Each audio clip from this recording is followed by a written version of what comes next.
ఆయనేమో అక్కడికి మళ్ళీ పోను అంటారు, ఈయనేమో ఇక్కడి నుంచి తిరిగి వెళ్లేదే లేదు అంటారు. మార్పులు చేర్పుల్లో భాగంగా చోటు మారిన వైసీపీ నాయకుల తీరు ఇప్పుడు ఇలాగే ఉందట. మాజీలుగా మారిన వారి మధ్య పాత జాగాలకు వెళ్లే విషయంలో తకరారు మొదలైనట్టు తెలుస్తోంది. ఈ వ్యవహారమే ఇప్పుడు హైకమాండ్ కి హై బీపీ తెప్పిస్తోందట.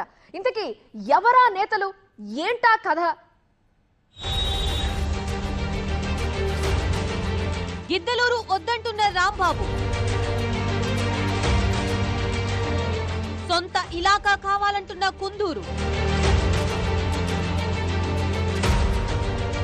మార్కాపురం కోసం నేతల మంకుపట్టు, సర్దుబాటు చేసుకుంటారా, సై అంటారా? ప్రకాశం జిల్లాలోని మార్కాపురం, గిద్దలూరు నియోజకవర్గాల్లో వైసీపీ అంతర్గత రాజకీయాలు రసవత్రంగా మారిపోయాయి.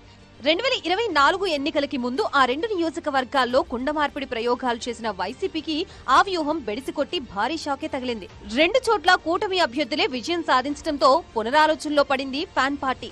బలమైన చోట ఎందుకిలా జరిగిందని ఆరా తీస్తే ఇరువురు నేతలు సహకారం అందించుకోకుండా కడుపులో కత్తులు పెట్టుకున్నట్లుగా వ్యవహరించడమేనని తేలిందట. ఇష్టం లేకున్నా హైకమాండ్ చెప్పిందనే కారణంతో గిద్దలూరు నుంచి అన్న రాంబాబు, మార్కాపురం నుంచి కుందూరు నాగార్జున రెడ్డి తమ తమ స్థానాల్ని మార్చుకుని పోటీ చేశారు.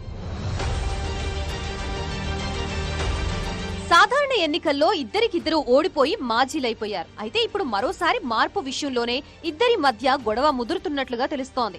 గిద్దలూరులో ఓడిన నాగార్జున రెడ్డి ఇక్కడ నా వల్ల కాదు, నా నియోజకవర్గం నాకిచ్చేయండి బాబోయ్ అంటున్నారట. మార్కాపురమే మనకి కరెక్టు, అక్కడైతేనే నెగ్గుకు రాగలమని హైకమాండ్ కి తన గోడు వెళ్లబోసుకుంటున్నారట. ఎలాగోలా పాత నియోజకవర్గం మార్కాపురానికి షిఫ్ట్ అయిపోవాలని ప్రయత్నాలు చేస్తున్నారట. గిద్దలూరు వదిలి మార్కాపురం వెళ్లిన అన్న రాంబాబు పరిస్థితి మరోలా ఉంది. తనకు ఇక్కడే బాగుందని, మళ్లీ గిద్దలూరు వెళ్లే ప్రసక్తే లేదని చెప్తున్నారట. అక్కడి నుంచి కదిలేందుకు ససేమిరా అంటున్నారట. మారాం ఎలాగో మారాం, ఇక ఇక్కడే తేల్చుకుందామంటూ అనుచరులకి సైతంగా తెగేసి చెప్తున్నారట. వచ్చేసారి కూడా ఇక్కడి నుంచే మళ్లీ బరిలో ఉంటానంటూ బల్లగుద్ది మరీ చెప్తున్నారట మాజీ ఎమ్మెల్యే అన్న రాంబాబు. గతంలో గిద్దలూరు వేదికగా రాజకీయాలు చేసినప్పటికీ తన స్వస్థలం మార్కాపురమే కావడంతో అంది వచ్చిన అవకాశాన్ని ఇలా వాడుకోవాలని చూస్తున్నారట రాంబాబు. దీంతో మార్కాపురం మాజీ ఎమ్మెల్యే కుందూరు నాగార్జున రెడ్డి పరిస్థితి అగమ్యగోచరంగా మారిందట. తమ సమస్యని ఎలాగోలా పరిష్కరించుకుందామనుకుంటే అసలే పార్టీ పరిస్థితి అంతంత మాత్రంగా ఉందనే ఉద్దేశంతో వెయిట్ అండ్ సీ అన్న పాలసీని ఫాలో అవుతున్నారట. ఇద్దరు నాయకులు మార్కాపురం పైనే మనసు పెట్టుకోవడం, అదే స్థానం కావాలని మంకు పట్టుపట్టడం అటు క్షేత్రస్థాయిలో క్యాడర్ కి, ఇటు రాష్ట్ర స్థాయిలో పార్టీ హైకమాండ్ కు కొత్త చిక్కు తెచ్చిపెట్టినట్లు తెలుస్తోంది.